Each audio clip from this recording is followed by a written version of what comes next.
Está no ar o MBC TV Notícias. Vamos a elas.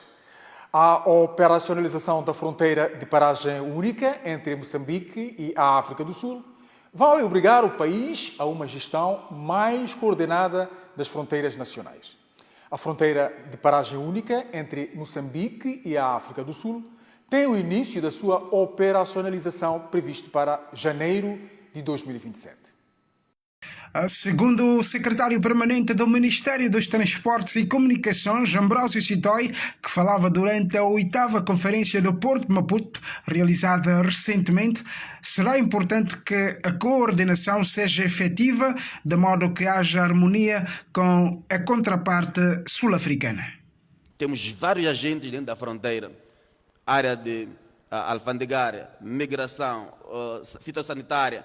Todos esses devem ter uma gestão coordenada para permitir que, com a sua contraparte sul-africana, se consiga ter uma atividade mais expedita, que permita sairmos de uma fronteira de paragem única para uma fronteira mais digitalizada e que permita que nem pare na fronteira, porque todo o processo terá sido feito antes de chegar à fronteira. Ao chegar na fronteira, só se confirma e se possa avançar. Para além de uma gestão coordenada, o dirigente destacou a necessidade da aprovação da legislação relacionada. É importante que a lei quadro de fronteira de paragem única seja aprovada. Já foi concluída, em termos de análise setorial já foi aprovada, está a avançar para o Conselho de Ministros para a sua aprovação e para a Assembleia, do lado moçambicano. Mas também é importante que do lado sul-africano essa mesma legislação também seja aprovado. Está atualmente em consulta pública e acreditamos também que dentro deste semestre que termina no próximo mês também se consiga concluir. A operacionalização da fronteira de paragem única vai possibilitar oportunidades para a região, incluindo o aumento do volume de carga transportada e o desenvolvimento de negócios. Contrariamente aos ciclos anteriores, a Comissão Política da Frelimo decidiu colocar os seus membros a concorrerem à Assembleia da República pelas províncias pelas quais são naturais, ao invés das províncias de vinculação, facto que dificultava uma eventual reeleição para a legislatura seguinte. A maioria dos membros da Comissão Política do Partido Frelimo são candidatos às eleições legislativas do presente ano. Constam das listas submetidas por este partido junto da Comissão Nacional de Eleições. Contrariamente aos ciclos eleitorais anteriores, a Comissão Política da Frelimo decidiu colocar os membros da Comissão Política a concorrer à Assembleia da República pelas províncias nas quais são naturais, ao invés das províncias de vinculação, fato que dificultava uma eventual reeleição para a legislatura seguinte, tal como aconteceu com Eduardo Mulembwe em Cabo Delgado e Conceita Sortane na província de Gaza. Assim, na província de Maputo, Ana Comoana e Celso Correia ocupam os 2 primeiros lugares na lista de candidatos ao Parlamento. Para Inhambane, Amélia Moindane é cabeça de lista. Para a província de Gaza, a lista é liderada por Verônica Macamo, por sinal mandatária nacional do partido junto da Comissão Nacional de Eleições. Na província de Sofala, temos uma grande novidade. Pedro Comissário, atual embaixador de Moçambique junto das Nações Unidas, lidera a lista apesar de não ser membro da Comissão Política. Na província da Zambésia, a lista é liderada por Damião José, ex-candidato presidencial nas internas da Frelimo. Em Nampula, a lista é liderada por Margarida Talapa e Francisco Mucanheia, este último conselheiro do presidente da República. Nesta província, há que destacar a entrada dos conhecidos comentadores políticos Egídio Vaz e Gilber Aníbal, bem como a entrada de Nilza Dacal, atual assessora da bancada parlamentar da Frelimo na Assembleia da República. Na província de Tete, a lista é liderada por Sérgio Pantia, atual chefe da bancada parlamentar da Frelimo na Assembleia da República. No Niassa, Airi Jali é o cabeça de lista. Tomás Salomão e Alberto Chipande declinaram concorrer ao Parlamento, alegando razões pessoais. Quem parece não pretender a reforma é Enéas Comiche. Aos 85 anos de idade, Comiche é cabeça de lista da Frelimo pela cidade de Maputo. Enéas Comiche, uma velha raposa da política nacional, ocupando cargos políticos desde a independência nacional. Comiche não dá sinais de pretender uma reforma, avançando para mais uma candidatura para um mandato de 5 anos, fato que fará dele o mais longevo político ativo em Moçambique. Ismael Nhacucué, porta-voz do MDM, afirmou hoje que a escolha de Fátima Mimbiri para cabeça de lista a governador da província de Maputo foi uma decisão estratégica do partido. Nhacucué esclareceu ainda que a ativista social não é membro do Galo. O MDM chamou a imprensa esta quarta-feira para falar sobre os assuntos que têm marcado a atualidade nacional. Na voz de Ismael Nhacucué, o Partido do Galo trouxe à tona o seu posicionamento sobre os diferentes temas. Suspensão das novas tarifas de telefonia móvel. É importante esta suspensão, mas esta suspensão não retira a responsabilidade do governo. E a responsabilidade do governo não é suspender, é mandar recuar, é devolver definitivamente as tarifas antigas. Auditoria ao Banco de Moçambique.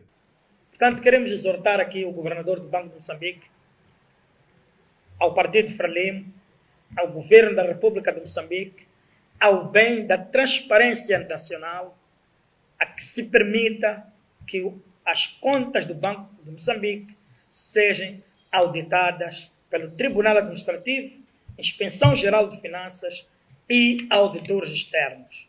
Comissão Nacional de Eleições sem dinheiro para pagar fornecedores. Há 5 meses, a ser mais exato, das eleições, a CNE está com problemas de logística. Isto pode prejudicar o processo, pode pôr em causa o processo eleitoral e talvez impactar nos resultados. Assistimos num passado recente os brigadistas contratados pela CNE a fazerem greves um pouco por todo o país, porque não tinham recebido os seus subsídios.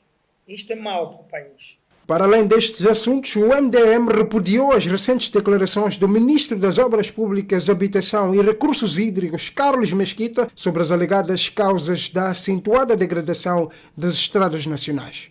O docente e pesquisador moçambicano da Universidade Francesa de Bordeaux, Régio Conrado, diz que a migração de ativistas sociais para a política coloca em risco a credibilidade das organizações da sociedade civil, enquanto defensores do interesse coletivo. A composição das listas de candidatos a deputados da Assembleia da República e das Assembleias Provinciais para as eleições de 9 de outubro próximo está a surpreender vários círculos de opinião na esfera pública. É que os partidos políticos decidiram apostar em nomes sonantes do ativismo social para integrarem as suas listas de candidatura. Analisando o fenômeno, o acadêmico moçambicano Régio Conrado afirma que a migração de membros da sociedade civil para a política ativa poderá ter consequência moral e ética. Pode dar a impressão que grande parte dos ativistas da sociedade civil combatem, criticam, confrontam, portanto, o poder, criticando e posicionando-se contra ele como um instrumento para poder reutilizá-lo para integrar-se no próprio cenário político. Esta pode ser uma leitura que pode ser feita. Esta leitura vai ser feita. A segunda é que, de facto, é profundamente surpreendente que das figuras das quais estamos a ouvir os seus nomes ligados a determinados partidos políticos, sempre terem dito que a sua intenção não era política, mas finalmente parece-me que vem a público, portanto o véu caiu. Régio Conrado vai mais longe e problematiza o fato ao defender que a sociedade civil arrisca-se a perder credibilidade enquanto defensora dos interesses coletivos. Parece-me ser mais uma luta de egos e de posicionamento para aquisição e acumulação de capital, seja o capital econômico, o capital político, o capital social, ao serviço de interesses privados. A imagem da sociedade civil, a partir deste momento, fica prejudicada profundamente. Porque com que credibilidade muitos dos que se assumem como os críticos acérrimos e às vezes até assumem-se como os mais próbos e se assumem como os mais eticamente responsáveis e agora passam e tomam posições que são contrárias daquilo que nós esperaríamos. Formado em ciência política, filosofia e jornalismo, Régio Conrado é docente e investigador na Universidade de Bordeaux, na França. O advogado Custódio Duma afirma que o veto presidencial no momento em que os partidos se preparam para as eleições, pode levantar suspeitas e comprometer o processo. Através deste documento datado de 4 de junho corrente, o Presidente da República confirmou a devolução da legislação eleitoral ao Parlamento para reexame. Trata-se da lei sobre o quadro jurídico para a eleição do Presidente da República, dos deputados da Assembleia da República e o quadro jurídico para a eleição dos membros das Assembleias Provinciais e do Governador de Província. O advogado e analista político Custódio Duma entende que, apesar de ser uma prerrogativa do chefe de Estado, o veto peca por ser tardio e num momento crítico para as 7ª eleições gerais. Eu não sou favorável a esse tipo de manobras legais na altura do próprio processo. O ideal é que a lei eleitoral seja aprovada, se calhar, 1 ano ou 2 anos antes do início forte do processo. Quer dizer, antes das atualizações do recenseamento e antes da submissão das candidaturas. Né? Segundo Custódio Duma, mexer a lei eleitoral a esta altura abre espaço para suspeitas que podem manchar o processo que se avizinha. Isso torna o processo um pouco suspeito e nós já sabemos como é que funcionam as coisas no nosso país. Podem acusar essa devolução como uma manobra para favorecer um determinado grupo, né? No caso, um determinado partido. Então, neste caso, a questão é que traz aqui algum ruído. O advogado defende que a integridade das instituições e a firmeza das leis são fatores indispensáveis para a transparência e sucesso dos processos eleitorais. Custódio Duma falava na noite da última quarta-feira em Maputo, numa mesa redonda sobre a separação de poderes na Constituição da República de Moçambique.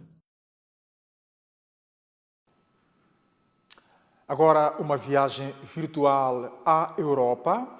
A contagem de votos para as parlamentares da União Europeia continua e projeções apontam vitória para a extrema-direita. Entretanto, o embaixador de Portugal em Moçambique, António Moura, considera esse resultado provisório como sendo uma resposta à democracia. As eleições parlamentares europeias de 2024 tiveram lugar de 6 a 9 de junho corrente. As projeções da contagem de votos de mais de 450 milhões de cidadãos pertencentes a 12 dos 27 Estados-membros da União Europeia indicam vitória da extrema-direita. O embaixador de Portugal em Moçambique, António Moura, reagiu a estes resultados provisórios, tendo considerado que os mesmos demonstram um sentido de liberdade nas escolhas dos cidadãos emanadas pela democracia. Os eleitores da União Europeia votaram em liberdade e responsabilidade e o novo Parlamento Europeu tem a configuração que tem e passaremos, imagino eu que passaremos agora, ao processo normal de negociação entre diferentes grupos parlamentares no Parlamento Europeu e certamente que a União Europeia fará o seu caminho. O jurista português Miguel Brito, por seu turno, disse que a ascensão da extrema-direita configura um avanço para a democracia europeia. Porém, desaconselhou festivos antecipados enquanto os resultados oficiais não forem divulgados. Apesar do resultado expressivo da extrema-direita em alguns países, não há ainda razões para cantar em vitória, uma vez que, digamos que as forças democráticas, sejam o Partido Popular Europeu, seja os partidos ligados ao Partido Socialista e à social-democracia, sejam partidos liberais, têm a maioria no Parlamento. Na eleição para o Parlamento Europeu, a direita radical e a direita nacionalista avançaram em muitas partes da União Europeia, numa altura em que os eleitores estão preocupados com a questão da migração, a inflação e o custo das reformas ambientais. Pautada a informação, tempo agora de espreitarmos a janela da meteorologia.